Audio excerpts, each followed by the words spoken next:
6 o'clock. I would like to call this meeting to order.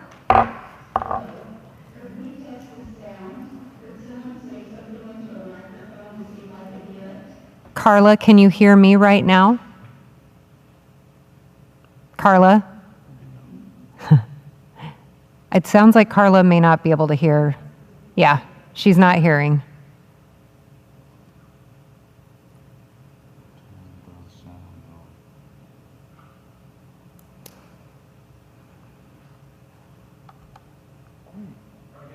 All right, Carla, can you hear me now?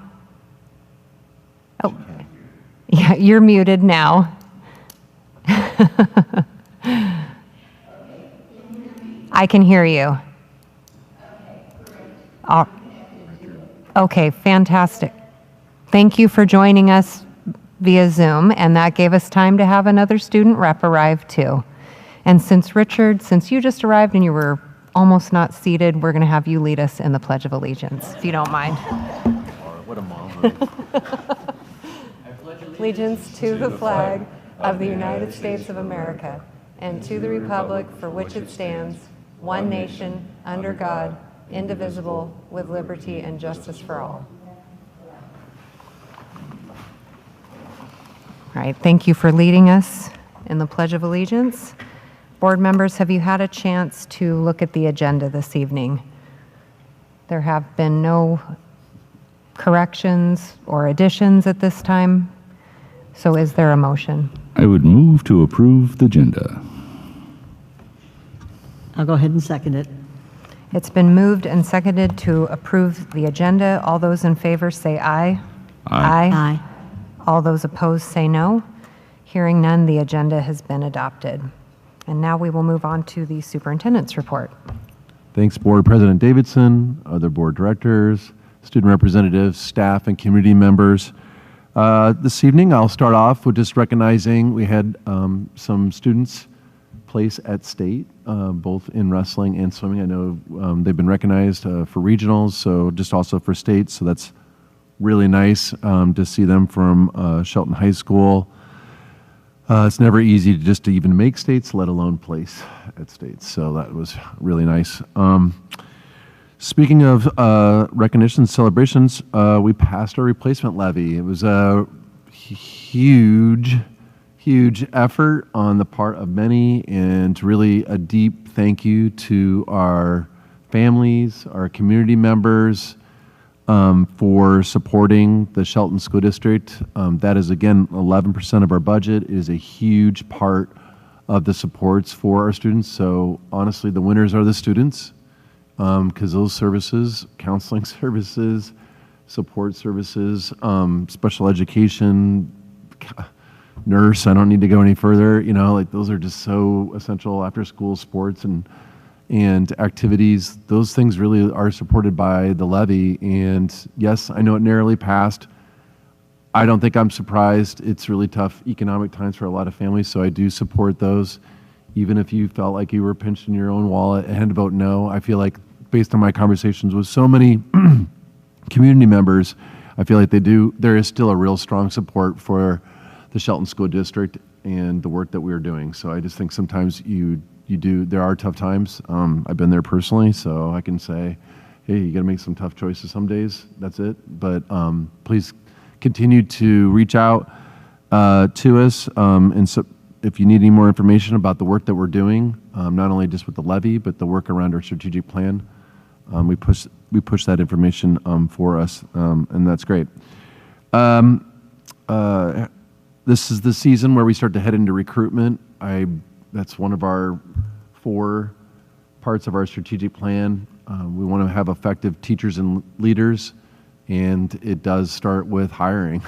And so we're out there. I know we've been working with administrative teams about specifically the moves that we're going to make to go out there and recruit the best educators we can who are a fit for us. Our belief statements are actually embedded into our screening and interview process now. And so I'm really excited about that, to standardize that move, because we want to attract educators that are here to unconditionally meet the needs of our students, but to also listen to them and empower our students for where they're at, and challenge them.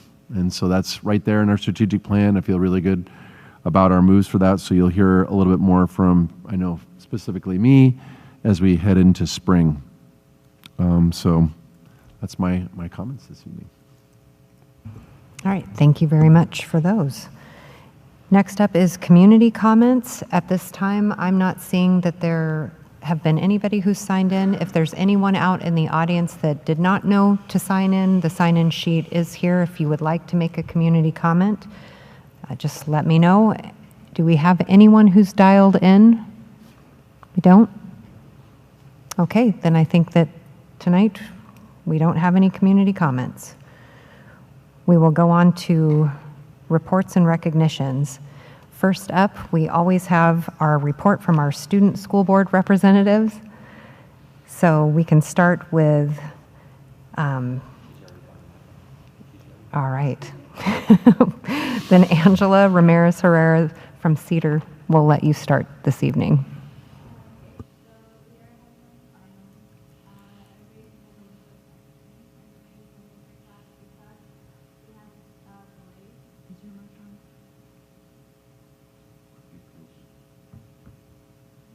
You got to speak sometimes right into it. Yeah. I think Bob's going to check it out, but maybe we could switch it with the other mic. Yep. Everybody's mic now. Okay. Yeah, so we can make sure that the audience and Carla can hear you. Yes. Okay. So we're getting our finals done, which is really excited. And because we had our snow delays, some finals are being delayed a little bit as well. But it looks like we're going to recover, which is really good. Because of the delays, we also had most of the seniors had enough time to finish their senior showcases, and we have 2 students, or 3, I believe, I'm not so sure, who are in fact making their senior slides. Instead of making a senior slides, they're making a movie, and those are going to be shown to the whole school like they did last year, and that's going to be our own little experience. Because we're such a small school, we can do that. That sounds really neat. So you said those are the senior projects and they just finished up? Yes. Okay. Well, congratulations to everybody who finished that.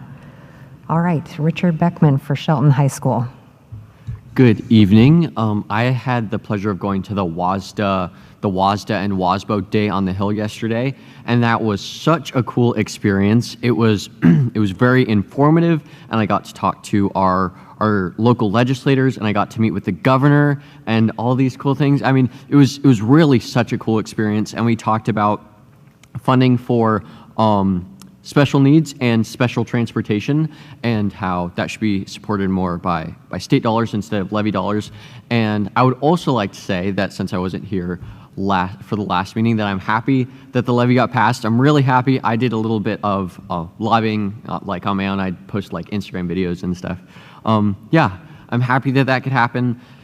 At Shelton High School, today was the first day of track. We got about 60 kids out there, so that's nice. Also, the musical is starting. It will be the Addams Family.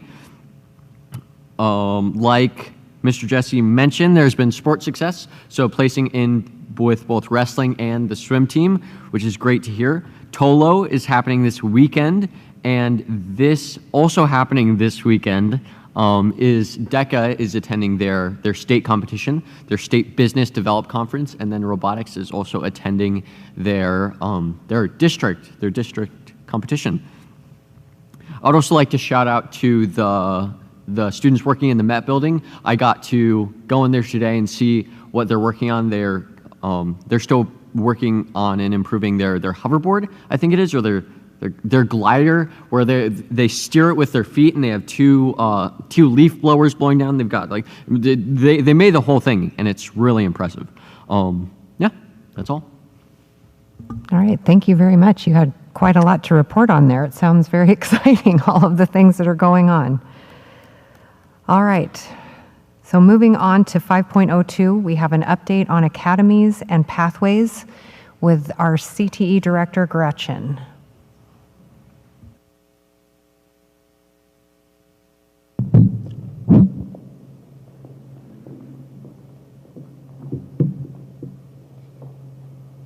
Good evening.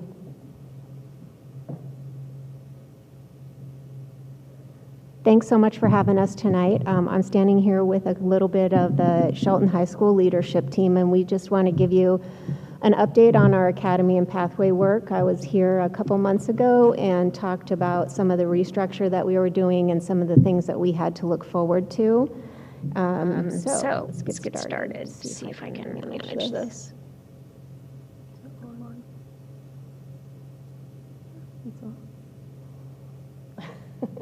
Okay, so just a recap, we have four academic academies, and on the right-hand side are all of the pathways that we're currently representing. So we have spent the last 12 to 18 months reviewing each of these academies and the pathways inside, the success, the enrollment, and where we can move forward. Just to recap, pathways follow labor market demand, so we always reevaluate what our pathways look like. And we've had an opportunity to reestablish what our freshman academy looks like, and I'm going to let Bruce and Jordan speak to that.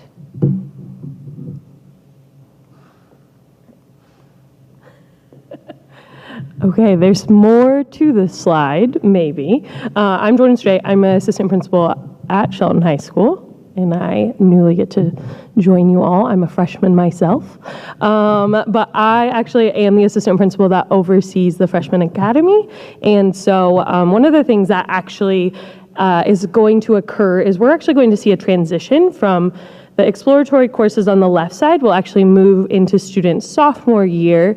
And what we have found is that our students, who should, by the end of this trimester, be declaring what academy they're a part of, they're not fully prepared necessarily to declare an academy. And so using the Nashville kind of model, they actually use a freshman seminar class where students are learning about all of the academies and all of the pathways that are available to them, and getting a robust experience, learning a little bit about potential job outlooks, learning from the teachers themselves, and being able to dive into each academy a little bit more so that by the end of their second trimester of their freshman year, they are able to decide maybe more informed what academy they're choosing. Currently, sometimes our students don't even take all of these or any of these exploratory courses until maybe their second trimester. Many of them have one or two more their third trimester, and so they're not even fully informed by the time they're making those decisions.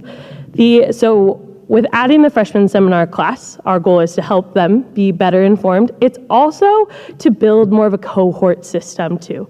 Freshmen, the transition is really hard. Not only are they in a new school, we also have about 100 students who have not been a part of the Shelton School District before, and so they're also just transitioning into Shelton School District. And so bringing in a cohort that allows students to get to know each other, part of the class will really be about community connection, allow them to get to know a teacher really well. We have 6 amazing teachers who have committed to joining us in this, who care about kids, they care about freshmen, and they want to see freshmen have a successful high school experience. And then, so they'll build that cohort. They're going to be essentially extending their freshman orientation within the rest of their high school experience that freshman year.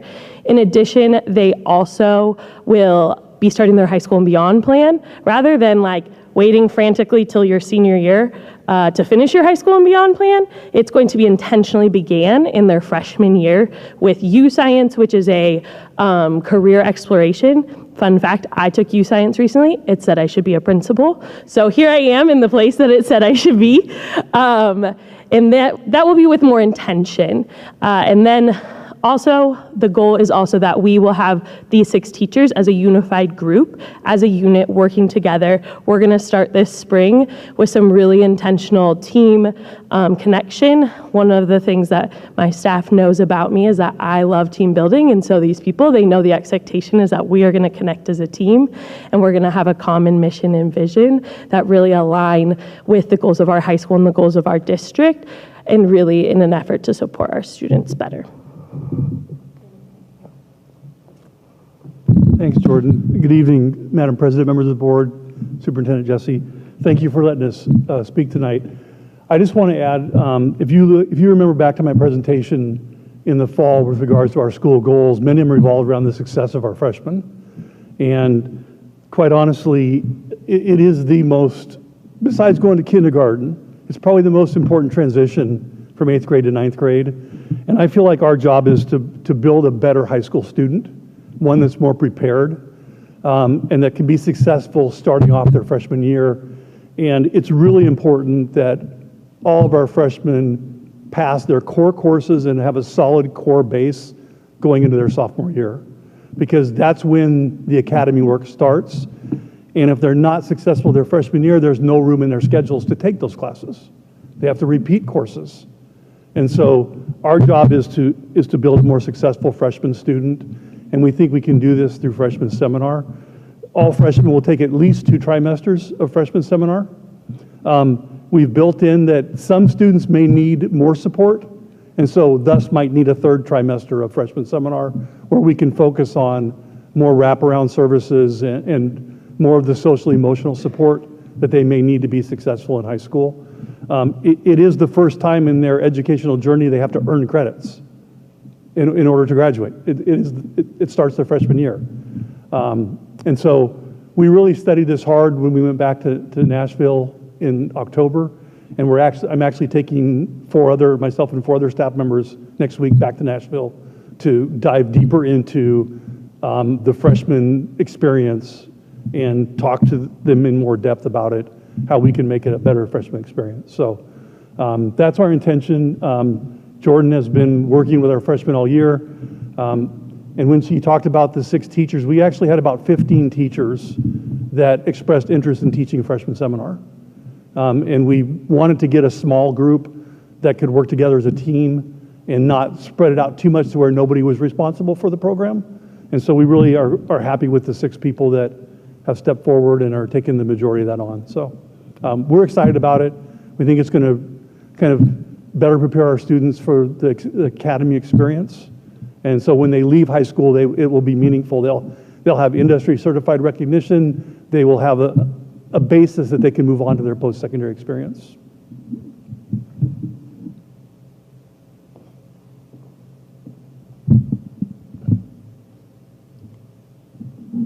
Okay, so in addition to the freshman academy readjustments, we've taken some small adjustments in each of the other academic academies. So to recall, this is what the Health Science Academy looked like previously. It had 3 pathways, and in the fall, it will have 2 pathways. In order to be most successful, we'll go down to 2 pathways in this academy. We've readjusted some of what the classes look like. We've pulled back on the capstone because of the freshman seminar class, and we'll take a moment to rebuild towards the capstone experience as well. And the Met Academy, we had hardly any adjustments in the Met Academy. Truly the only adjustment we had was Construction 2 went from a 1 trimester class to a 2 trimester class in order to give those students additional skills so that they can move forward with bigger and better projects. In our Natural Resource Academy, we went also from 3 pathways down to 2. We reestablished what it would look like as a freshman in science. They will take a trimester of earth science and a trimester of natural science. Earth science will be general education, and natural science will continue to be a career and technical education course. We needed our students to have more rigor in the science area, and this will help us build a 7th grade through 12th grade pathway in our science at a stronger level as well. We've also aligned plant biology and general biology, so the difference between the courses will really be labs. So we're combining our forces with the labs in both of those classes and moving towards plant biology. In our Business, Finance, Hospitality Academy, when I stood here in the fall, we were going to really dive deep into this academy, but we took a step back in order to work on the Freshman Academy. So we do have a few changes. Our business pathway changed from a true intro to business course again, and we added a project management course, which will help across all of our pathways in order to dive into some software that's directly related to project management. It will help us do cross-programming and cross-advertising as well. And the culinary pathway didn't have a change at all. And it went backwards. I'm stuck in a loop. I would like to go forward, please. One more, please. That's great. So our entertainment production pathway, we piloted a few courses this year, and we took that opportunity to rewrite some of our curriculum and turned it in, dropped Intro to Hospitality and Tourism. It wasn't actually effective at the freshman level. It was a more advanced class. So we rewrote our multimedia framework and geared that towards cross-programming and broadcasting and advertising what was happening around the district. So we moved that to a multimedia course, added the project management there as well, and just readjusted a little bit of what that pathway looks like. And the marketing pathway as well. Just like the business pathway, we took that back to a true intro to marketing class, added the project management course, and kept status quo from that. We had an opportunity to combine our intro to marketing and our general marketing so that we could reduce the amount of courses that we're offering, but up the rigor as well. And our NJROTC program didn't have any changes at all. And these are just several of the remaining CTE courses. You can see that we continue to offer a lot of career and technical education. We'll be moving our teacher's assistants into a pilot program. We're going to align that with an office management curriculum so that there is some actual curriculum and some rigor behind the course. They'll be learning a lot more customer service skills, a lot more what happens in the office in order to help those teachers manage. So we're looking forward to piloting that inside of our office, inside of the front office of Shelton High. And as we move forward, just to remind you, part of what the Academy experience is guest speakers, college visits, field trips, mentorship, mock interviews. As we continue to move forward, realigning our academies and rolling them out in a true fashion, we're looking forward to having all of those experiences. Tomorrow we will have our first Academy Declaration Assembly. We're really looking forward to that. We'll pack those 9th through 11th graders in the gym and celebrate what they've chosen. In the A building of Shelton High School, we've taken the opportunity where you can see the tickets that are in front of you. They represent each of the pathways, or excuse me, each of the academies plus the NJROTC pathway. And everyone's name went on a ticket, and they're all over the wall, and they're measuring how many students are in each academy now, and tomorrow just will be the culmination and the celebration of that as well. So that's our presentation for tonight. I'm happy to take any questions or comments that you have. All right, board members, are there any questions or comments? Richard, I'll let you start. I just want to say that I think that this entire program is really cool. It's one of my favorite parts about Shelton High School. It's that it offers you so many avenues to explore and to learn about not only, I mean, we don't just prepare kids to like go to, I mean, of course we prepare kids to go to a four-year college, but we also prepare them with career and technical education, and I think that's incredible. Something that I was curious about, so are all the aquaculture classes, are those all, like, are they gone? They're taking a pause for next year. So we didn't actually have a lot of students who had declared that pathway that were being successful and far enough along. So in order to recalibrate with the teaching staff that we have and shore up the pathways, we'll be tabling that pathway and looking for solutions in the future. Okay. And also, I saw that there were some computer-related classes up there. Has there been any thought about a computer science class, or are those related to computer science, like programming, things like that? Great question. So at the junior high, we do have courses that are directly related to computer science. We've started there this year with them. At Shelton High School, we piloted Computer Essentials, which is really computer science essentials. It's the basic course. Tech Communications used to be what you called computer applications. It's the Microsoft certification. So in our future, we'll continue to build that out. Thank you. I want to check in with Carla really quick because I just want to see if you have any questions.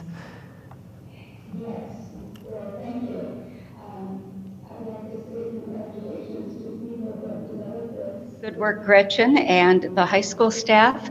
It's amazing that we're offering this in the Shelton School District.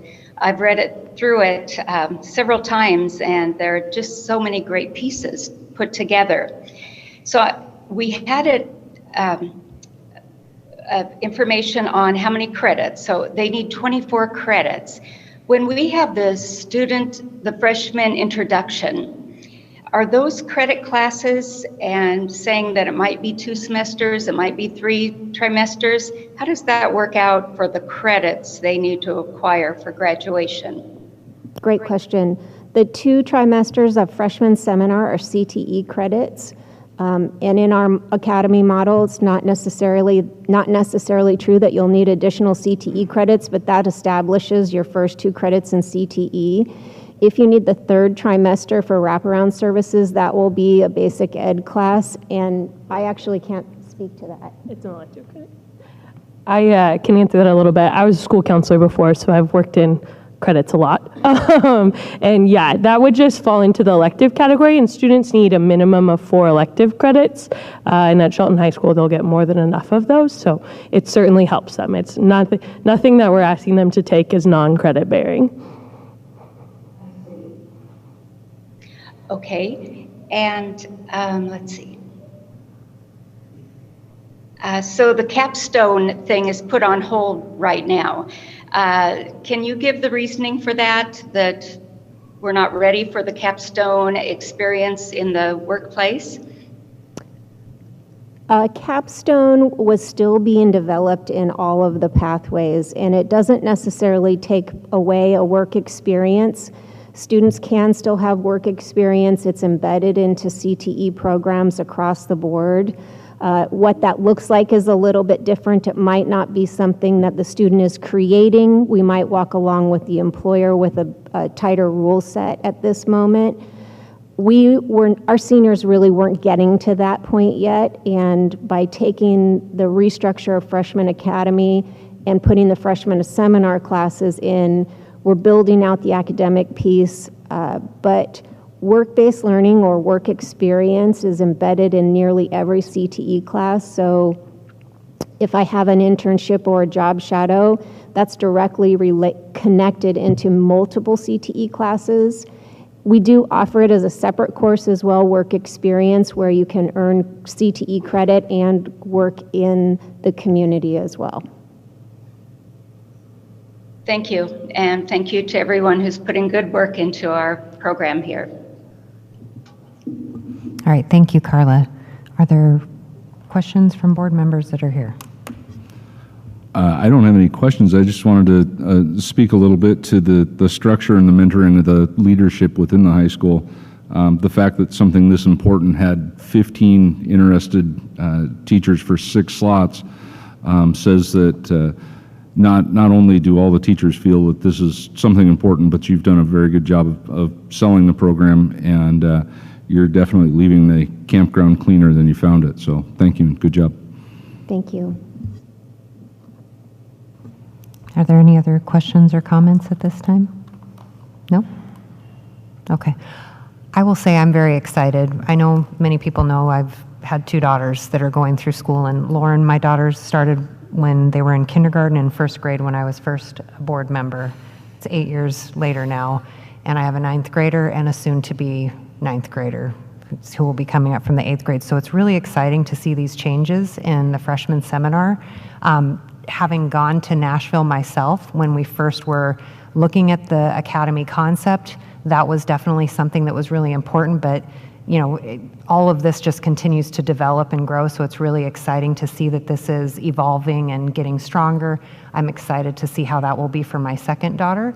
She's my first child, who's a ninth grader right now, has been excited about choosing these different courses and talking about which ones she wants to take. Richard, it's really nice to hear you say that it's something that you really like about Shelton High School, because I know that that was a different direction that we were going when we looked at the academies. So it's really exciting to see all of this work and how things are kind of getting tightened up and different things. So I was also excited, like what Matt was saying, that you have that many teachers interested in being a part of it, working with that group.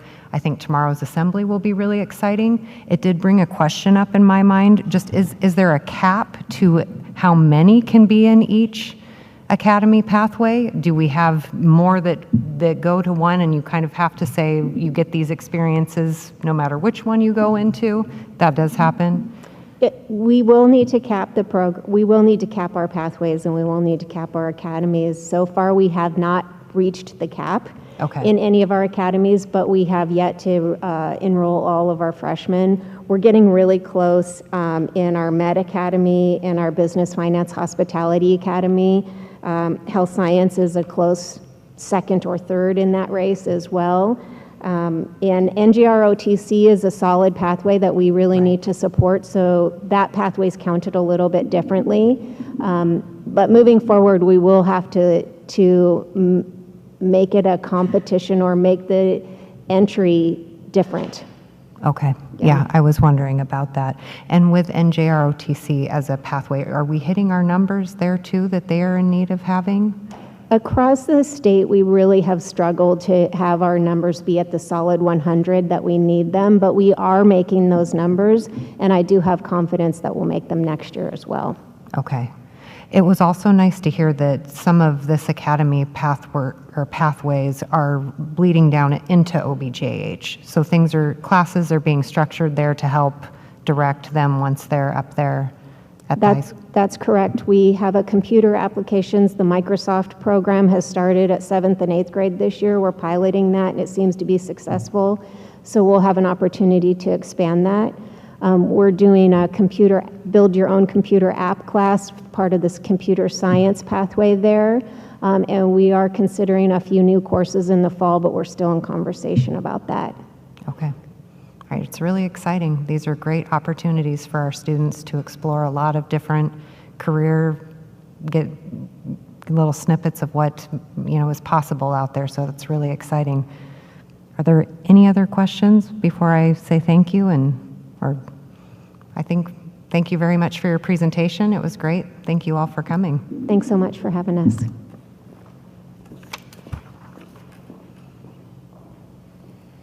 All right, moving on to 5.03, we have an update on the K through 6 ELA with Adrian Minery.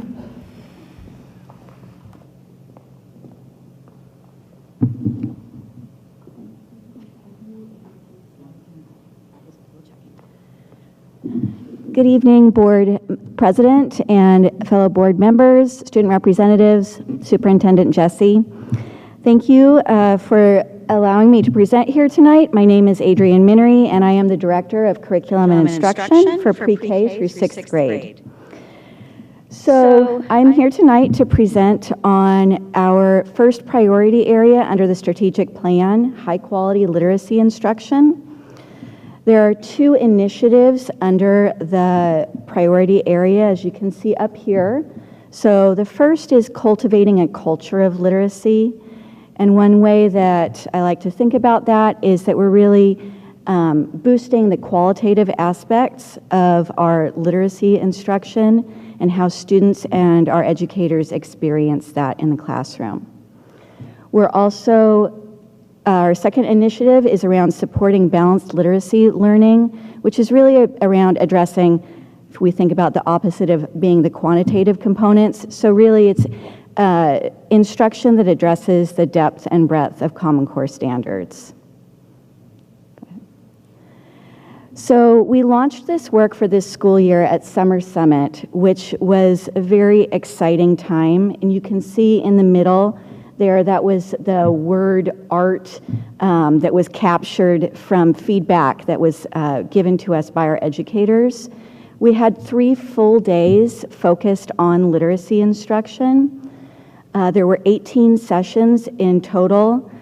Almost all of our educators were there for all sessions, which was an amazing commitment on their part to join us for that time, for that learning. We also, during that time, had time for educators to collaborate to help us build our belief statements that went with the 2 initiatives. So educators worked together to identify, so here are standards, what components do we need to be including in our schedules in our literacy instruction. In addition, they worked together through a collaborative process over those 3 days to build belief statements around the qualitative components that we wanted to see in our literacy instruction. And they structured those around the 5 belief statements in our strategic plan, as well as the content presented during the sessions. And we'll see those on the next slide here. So I'll read these aloud just for everybody. These were directly from our educators, the statements that they built. So they said that effective literacy instruction is embedded in classroom cultures that provide meaningful, culturally relevant experiences involving student and family voice and choice, that it is standards-based, intentionally designed and refined to provide engagement, motivation, and rigor for all students, comprised by authentic experiences that meet students where they are at in their knowledge and interests to support cycles of learning and application of learning, that it is relatable, interactive, and promotes student self-efficacy through student-centered structures and routines, and that it is built on relationships, growth-oriented daily interactions, and celebrations of community and success. So these are statements that we've shared then back out with continued professional development that we've provided and been working on over the course of the year so that we're constantly grounding in our strategic plan and the belief statements that the educators developed. So incredibly exciting for our community and our students are classroom libraries that we've purchased and added to this year with feedback from our educators.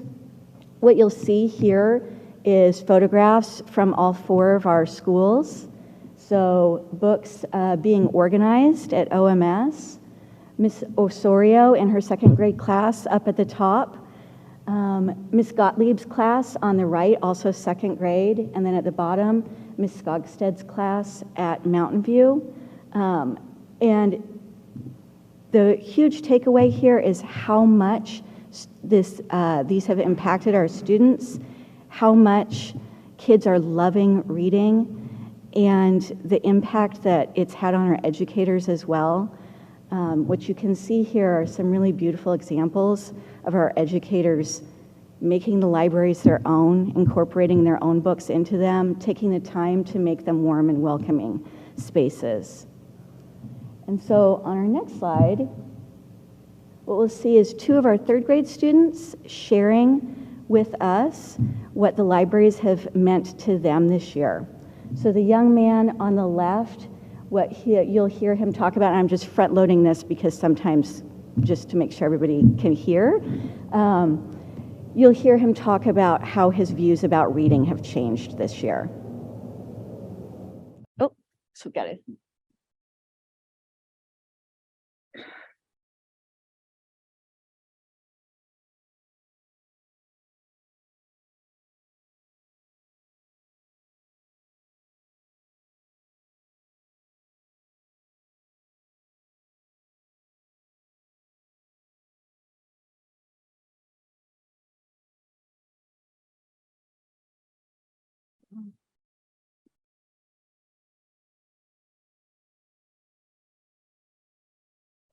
I used to hate books, and when I read Brown Man, then when finished the Brown Man book, I was happy, and then I needed more document, and I reached my goals to finish um, all the documents.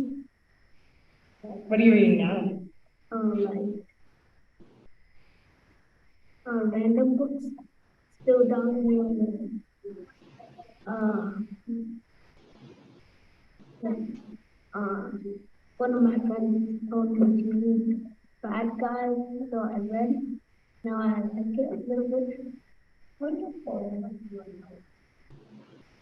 That's one of the exciting things that we've seen about the libraries is kids helping to pick those hot reads, and our educators being able to notice that too, what books are really being popular with our students, so that we were able to make a second round of purchase this year with that feedback to really target students' interests and needs.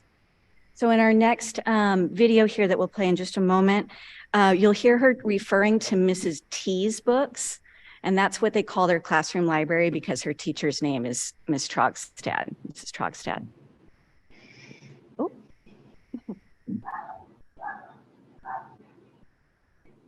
I really like these T's books because I just think that a lot of them are my reading level, and it's graphic novels are some of my favorites because they just it's just a lot of books. They're amazing.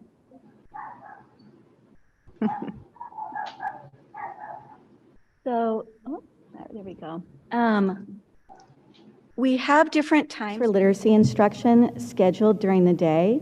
One of the main times that students are able to access the classroom libraries is during Reader's Workshop. And so our Reader's Workshop, throughout our literacy programming, we're really being focused and drilling down on research and evidence-based practices. And so we're looking at those consistent structures and routines. The teacher opens up with a standards-based meaning lesson, often at the beginning of the Reader's Workshop block. And then students are practicing with those skills that are being taught in books that are matched to their reading level and interest and the content being studied. So we have about a 2-minute video here of this amazing teacher and her student, Miss Mortensen, who teaches 5th grade at OMS. And in this video, so what's not in this video is her mini lesson, which she was teaching kids, the students in her class, about using context clues to make meaning from unknown words. And so then she's conferring with small groups, or in this case, an individual student, about applying those skills. So in this video, what you'll see is the student trying the skill out and then mastering the skill. The video of me walking along the sidewalk to my house, talking as if everything was just peachy, perfectly fine, until we got an hour had came into view, and Mia suddenly turned to me and demanded, why do you keep looking at me like that? I stop you here. So I'm looking at this one. So she says, talking as if everything were just peachy. So that's not a word that people usually use that much. Did you know what that meant when you read it? Okay, so I'm thinking if maybe we could choose that one for an unknown word to try to find context clues. So remember we talked about you look at the sentences before it, look at the sentences after it, and then we can see if we figure out like what it means. So talking as if everything were just peachy, and then comma, perfectly fine. So does that give you a sense of like what that word could mean? Sometimes if you have a word and then you have a comma and some more words, it tells you kind of what it means, which is really nice of authors to do. So, comma, perfectly fine. Maybe that nothing happened was fine? Yeah, that's what I'm thinking. I'm thinking if everything's just peachy, then it's perfectly fine, right? Yeah. It's going along really well. Great. So that's kind of what I think is, there's so many words like that we don't normally say, but we'll see them in books. Okay. Thank you. So want to remember that word. Okay, great. Yeah, you can do it. Post it and then record it in your journal so that you, when you come across that word again, then you'll know what it means. Great. Chapter 6. The question caught me completely by surprise. I let out a burst of nervous laughter to me myself. I wasn't looking at you. The sun was in my eyes made again. I'm not the best liar in the world. Who kept her eyes?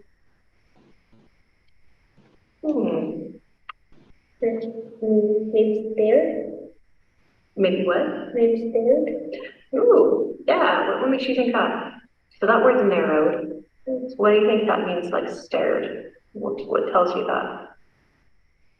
Because if I read it, she kept her eyes staring at me.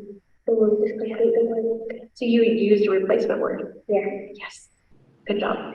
That's awesome.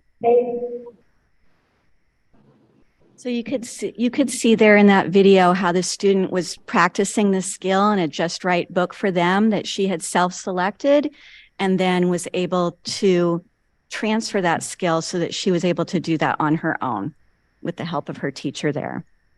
We also know, again, going back to the idea of balanced literacy, which again, but what we really mean by that is teaching across all of the standards. And so we also have time scheduled for other literacy components during the school day. We have time scheduled for writer's workshop. You'll see just a photo here of Ms. Guzman's 6th grade class at OMS and how they're gathered in for a mini lesson and also have their notebooks in front of them. Go ahead. And then we also have time for word study scheduled into our school day at K6, which of course will look different depending on our grade levels. This is an incredibly important time for our primary aged students where they're learning those foundational skills. One term that's often used to address some of those skills is the science of reading.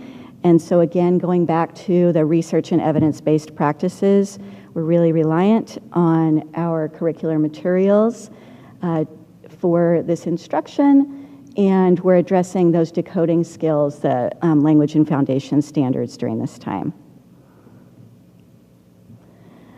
So with that, saying thank you, and opening it up to any questions or comments that you might have.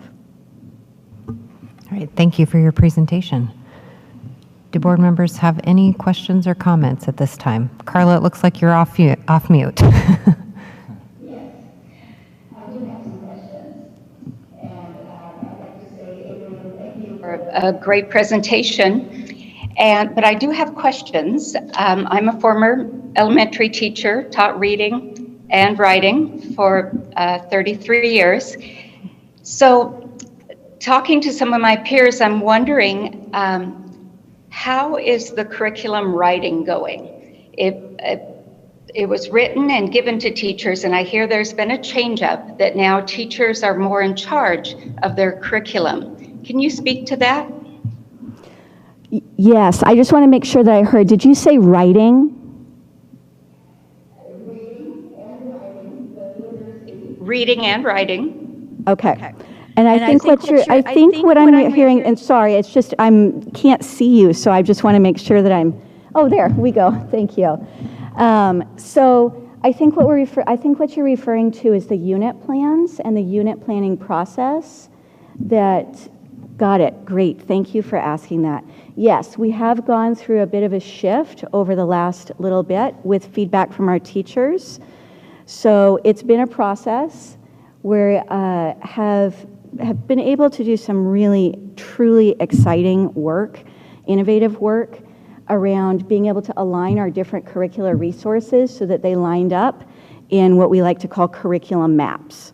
So it's a way of looking at the scope and sequence of your curriculum across a year and adjusting things so that they might line up. So that, for example, if you were teaching a nonfiction unit about your science unit about animals in first grade, that it would make sense to line that up with your science unit. So we did that, started the unit planning process, brought a bunch of teachers in to help support that, and then that's evolved over time with feedback from our teachers, who we brought in for a meeting with Mr. Jesse and my colleague, Marianne Marshall, who's standing next to me, and took their feedback to build a plan for how they would like to proceed with that. For really, it's looking at about the last 8 weeks of the school year because we already had the next set of units built. So now is there some more flexibility in that unit planning? Yes, and thank you for that question. That's a great question.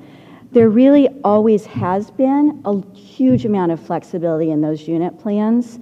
So that was actually a focus of our last January early release, was modeling how, I'm pretending like I have a document camera and I don't, taking a unit plan and showing how, based on the needs of my students, I could move this mini lesson here. I've decided to use this mentor text instead. I'm going to move these things around. So part of it, I think, has been just clarification with teachers of, yes, we believe in your expertise. We honor your expertise. And we're looking to support it and really shine a light on that so that we are facilitating the work that they're doing with their students. Thank you for making that clear. And I think respecting the talents those teachers bring to the job is a really good way to go. So another thing that I understand and I've experienced is when you have some discipline problems or you have children at a very low level, it's hard to run a reading workshop because when you're having a conference individually with the student, it's hard to manage everything. So the model is push in now. Everything goes into the classroom. We're not pulling out so much. Are we looking at maybe when there's discipline problems that we need more pull out to help the teacher? That's a good question as well. And having been an educator myself for a long time and understanding what it is like to work with a population of students in your classroom that have a wide range of needs, including students who have some behavioral needs as well, I know how challenging that can be firsthand. And we don't have a hard and fast rule, is what I will say, about exactly where a student receives services, especially when those services are addressed by, for example, an IEP. Those are unique cases. And so I just want to make sure that I say that because I can't make a blanket statement about where a student might receive services or instruction. And we've really been working closely with our building principals and especially looking into next year around thoughtfully designing their master schedules based on what we learned this year to target as much support as we can towards the classroom and making sure that it is where it needs to be. So I know we have conversations with our principals all the time and that they've had a lot of learning from this year and are in process of designing those schedules for next year with their leadership teams.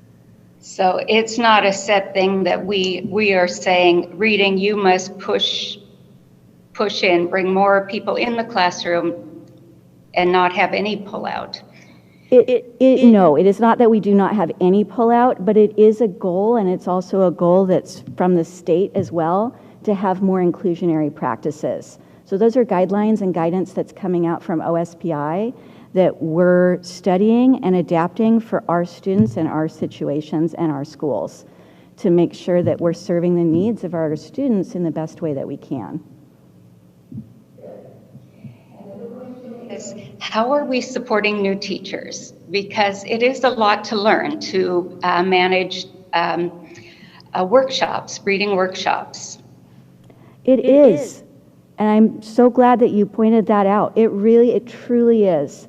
And so that is one thing that I meant to say actually on my last slide was that this is a multi-year process, and we continue to share that with our educators, this is a multi-year process.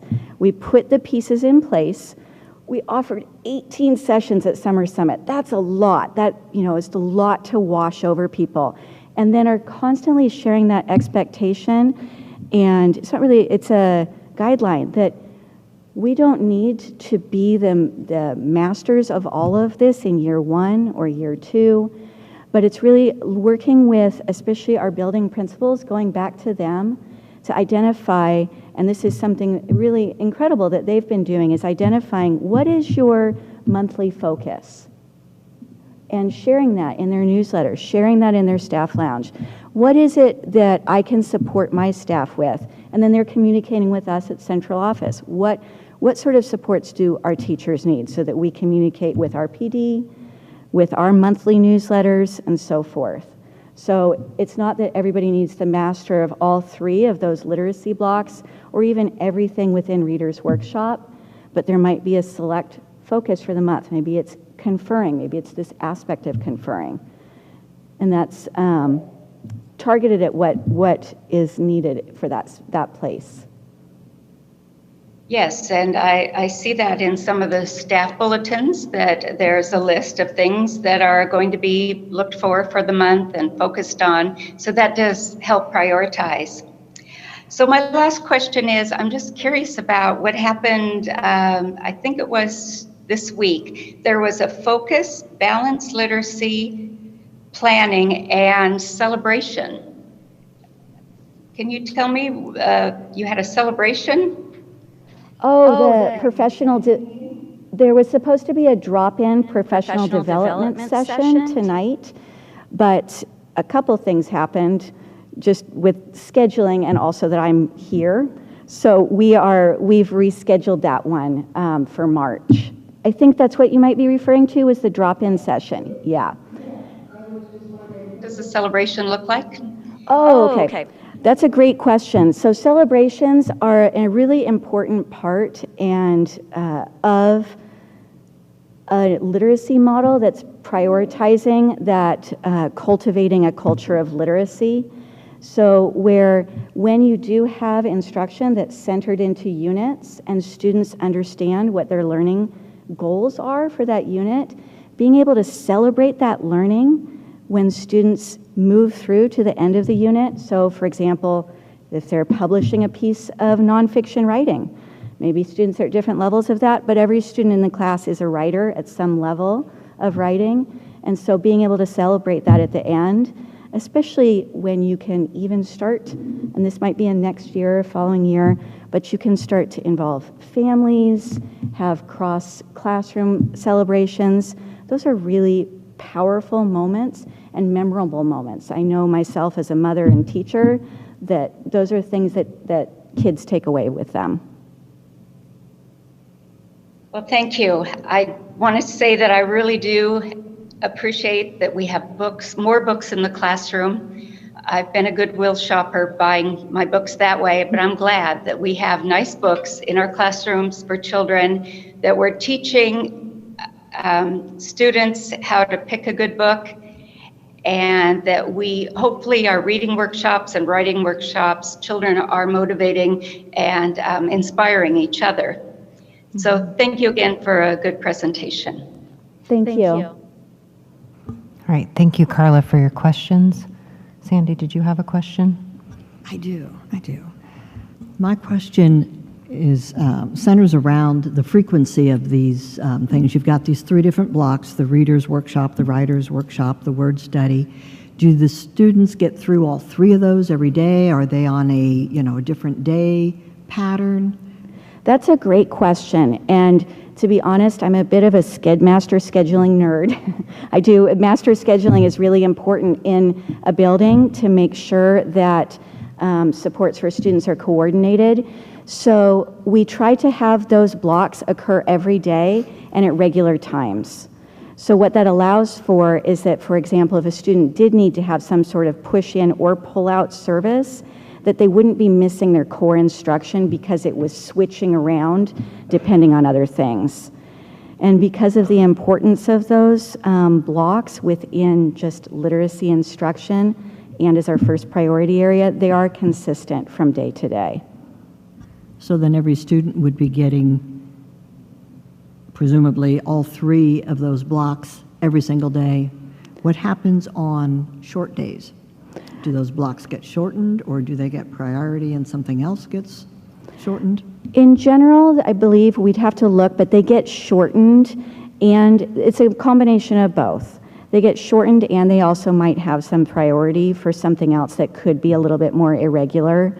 But principals, when they built their master schedules with their leadership teams for this year, what they do is they build a Monday, Tuesday, Thursday, Friday schedule, and then a Wednesday schedule. And then those are shared with all staff so that everybody knows what is going on in the classroom. And that really also supports that integrated support services and collaboration among our educators, which is just so key. Thank you very much. Thank you.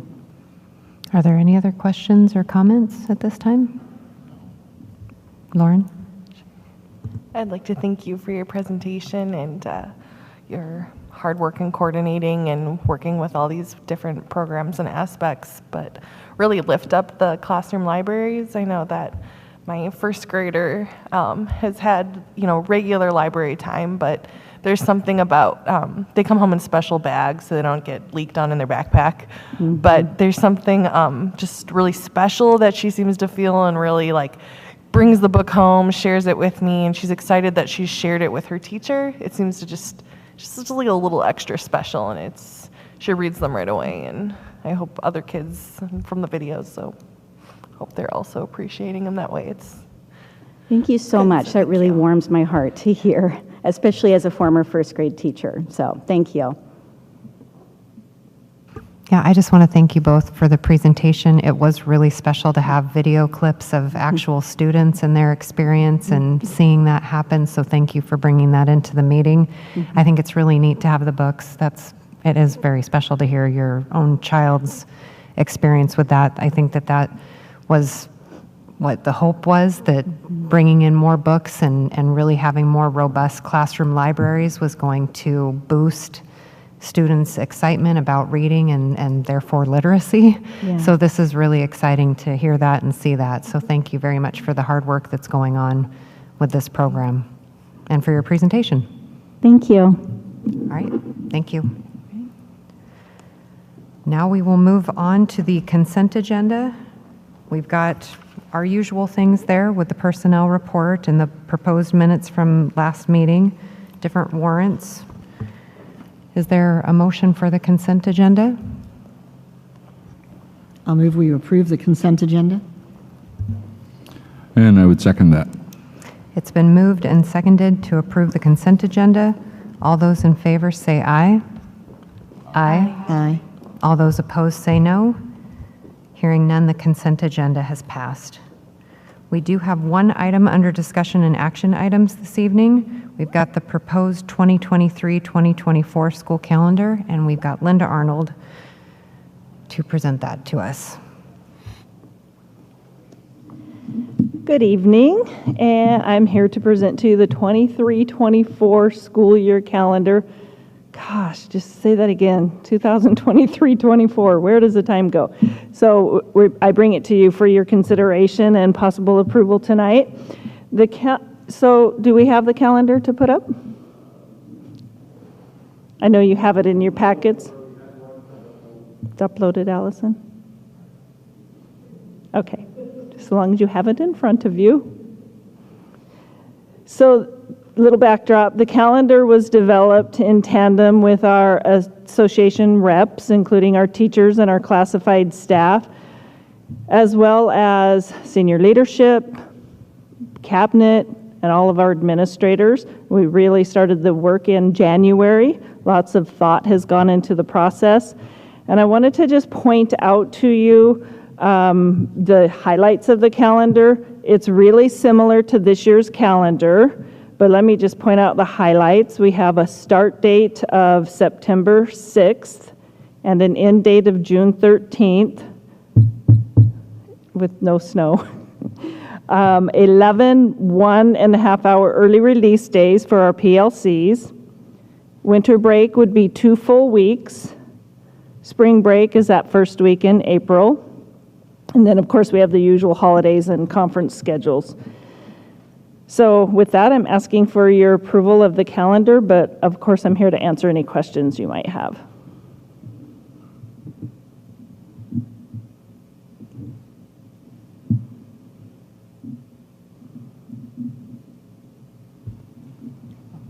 Richard, go right ahead.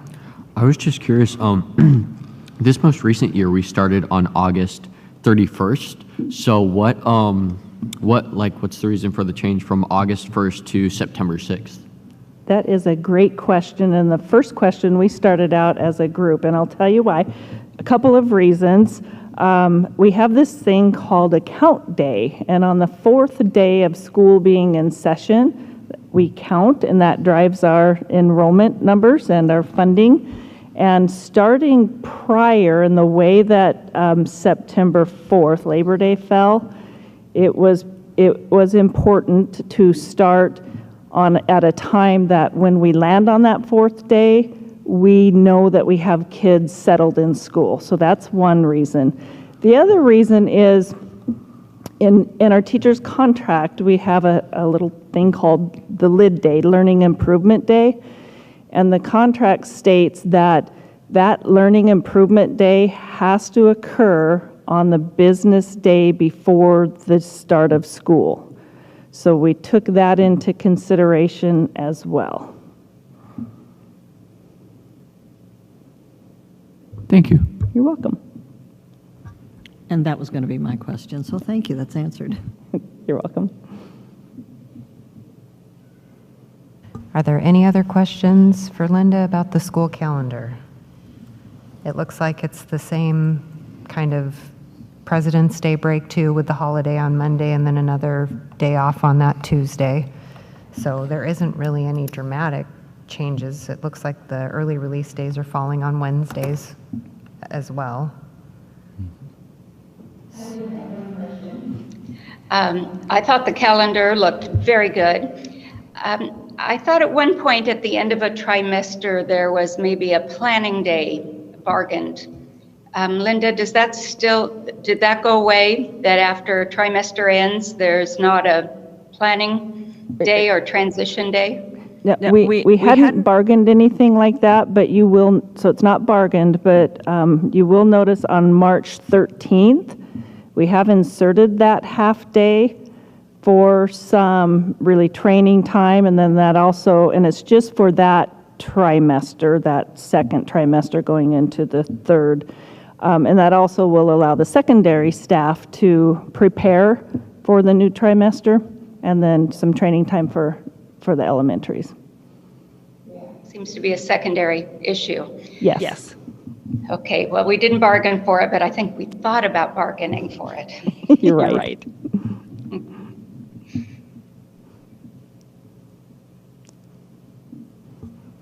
Yes, at this point, if there are no other questions, it is recommended approval. Do we have a motion to? Richard stole my question, and my birthday is a holiday, so I move to accept the calendar. All right, do we have a second? I second the move. All right, it's been moved and seconded to approve the proposed 2023-2024 school calendar. All those in favor say aye. Aye. Aye. All those opposed say no. Hearing none, this proposed calendar has passed. Thank you. Thank you.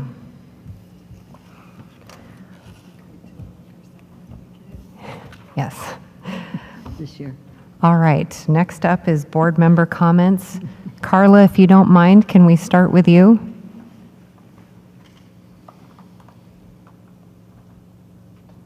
Yes. Well, I thought it was a very important board meeting because our presentations were informative, and it's something that we need to know as board members, both about our CTE Academy and our reading program that will soon be expanded. So I'm very grateful that those people came forward to present a very good demonstration of what's going on. And that's all I have. All right, thank you, Carla. Thank you also for joining us while you're remote. Lauren, do you have any comments this evening? No, Thank you, everyone. It was very informative. All right, thank you. Sandy, do you have any board member comments this evening? I have a legislative update. I was with the legislative conference on Sunday and was with our student rep, Richard, on Monday down at the Capitol, and got to meet quite a few other student reps. That's a program that has really grown across the state, and there was probably a good 40 student reps there Sunday and Monday, meeting with legislators and the governor and secretary of the state and Superintendent Reichdahl. I think you also met with him. Yep. And so we've passed a couple of cutoff dates, and so that's limited or reduced the number of bills that WASDA is following. We were at 140 before the cutoff date. We're down to about 82. WASDA is working collaboratively with WASA and WASBO.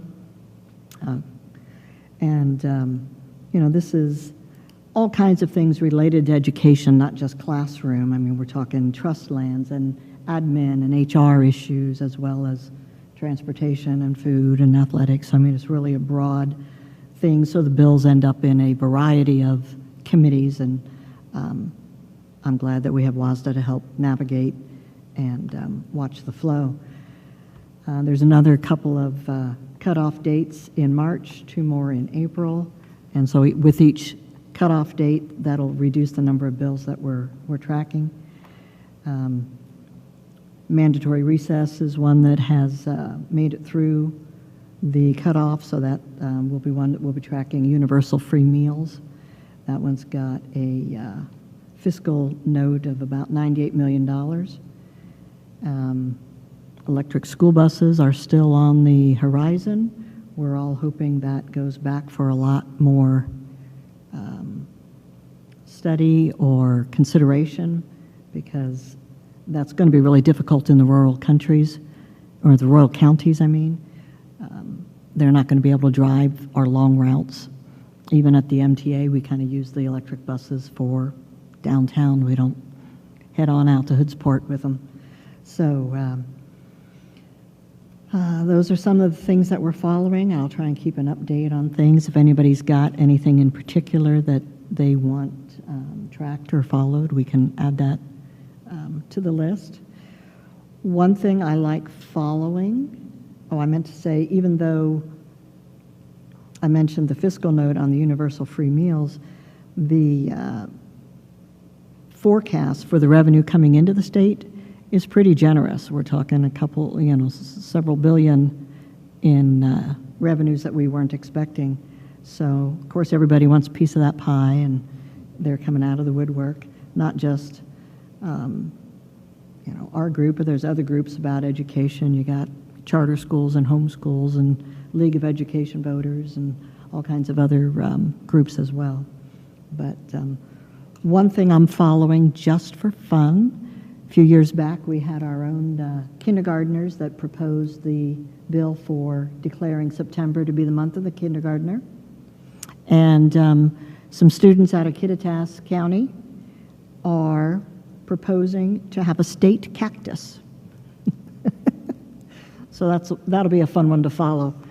I don't know if it'll take as long as ours did or not. Yeah, so that'll be curious. And, you know, it's kind of funny to think of Washington with a state cactus, but, you know, it's applicable to half the state, so. So I had, let me check, I did have something on the back here. No, that's good. Anything else? Richard was following a running start one, and there is a substitute to that, so I printed that out. You can see what it is. I think they're trying to clarify that 15-day. He's a running start student, and the bill that he was following had allowances for summer school for running start, basically, so that you could get ahead a little bit. That was a pilot program, and while that's changing, it looks like they're going to go with, once you graduate, it sounds like you've got that next summer, that summer after graduation, to finish Running Start if you didn't complete it by graduation. That seems to be what this bill is allowing for at the moment with those amendments. So, all righty. All right. Well, and I'm realizing, Richard, maybe that Monday you didn't really miss school because it ended up being a snow day. So you got to be at the Capitol without missing anything as well. But you made it to the Capitol. Yeah. So that's good. Because I know out our direction there's a lot of snow. So that's good that both of you actually made it there. Thank you for that, that report on what's going on. Matt, do you have any comments? Other than congratulations to those folks that found success at state, it's super exciting to see that the school is really starting to pick up on more and more of that as more kids find success and as everybody's finding their place, things are getting better. Again, thank you to the public for the replacement levy. I know it's a big push for a lot of people these days. One of the big things that I'm super excited to see is that we're starting our teacher recruitment earlier than we have in the years past, so we're picking off teachers instead of teachers getting picked off, which is great. Cedar, on your finals, I recommend peanut M&Ms 2 hours before the test. No scientific backing at all, but I was told once, and I found success with that. I'm interested. Does it need to be a certain color? No particular color. Just got to have a peanut in the middle. It's the chocolate and the nut and the calories and protein and anyway, it's really cool to see Richard going out to like Ledge Day, and you know, sometimes you get a kid that'll do a program like this and you know, they're just kind of phoning it in, and holy smokes, to see this group, particularly Richard over the last couple of years, really take this and run with everything that it's supposed to be. Nice work, you know. Sandy, I really am looking forward to electric school buses. I know the technology that we got to have to get to it, and I'm waiting to see how that goes. And the cost needs to come down. Then the cost needs to come down. Well, you got to get to the solid state batteries instead of the lithium gel, but that's a whole different deal. I know, right? Right.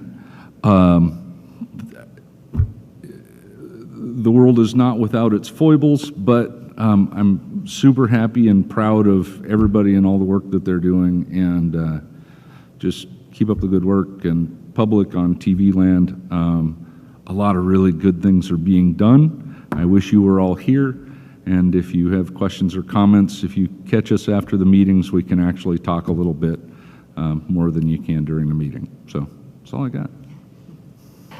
Well, thank you all for your comments tonight. Thank you, everyone who presented this evening as well. I'll keep my comments short. I do want to thank everyone for the passing of the replacement levy. That was really important, having kids in school that utilize so many of those programs. I realize just how important so much of that is. So I really appreciate the fact that that did pass. I also want to thank all of the coaches that help our athletes make it to state. And not just our athletes that made it to state, but I know that this year our girls basketball team did much better than they've done in the past. So that program is building. Our boys basketball team did really well. I'm excited for the spring sports that just began today. There's a lot of different things that kids can be involved in. My 8th grade daughter is doing volleyball at OBJH, and they had a record turnout for that, and they managed to get coaches to coach all of them. So there are like 3 teams for the 8th graders and 3 teams for the 7th graders, and it's really amazing that they have that many people willing to volunteer to give those girls not just volleyball skills, but teamwork, you know, team building, all of the things that come from playing in a sport. You learn how to good sportsmanship and losing and just everything, you know, just there's a lot that goes involved in that that's not just the sport itself. So really appreciate the coaches that are willing to volunteer their time for that. very much appreciate the legislative update. Just to put a plug in too for WASDA, they do Thursday networking calls where they are doing updates on that as well too. So Lauren, if you haven't looked at the WASDA website, you can sign up to get a calendar reminder if you have the time to do that. They're usually Thursdays at noon, once a month, once or twice a month. I'm not sure how much they're doing that, but they do have that as well. And with that, I also do want to say I am excited about the registration for each one of the high schools. I know that's coming up as well too, whether you're a student at Shelton High School or Cedar or Choice, or if you're coming in as a 9th grader for any of those schools, it's going to be registration time here, I think in the beginning of March. Yes, so that's an exciting time for our students to be looking at which school and which program might be a good fit for them. So just wanted to mention that as well. With that, we do not have any reason for an exempt session tonight, so I will take a motion for an adjournment, and I will need board members to stay after to sign documents as well. I'll move for adjournment. I'll second. All right, it's been moved and seconded to adjourn. All those in favor say aye. Aye. All those opposed say no. No. All right, the majority has passed, so we will adjourn. Thank you, everyone.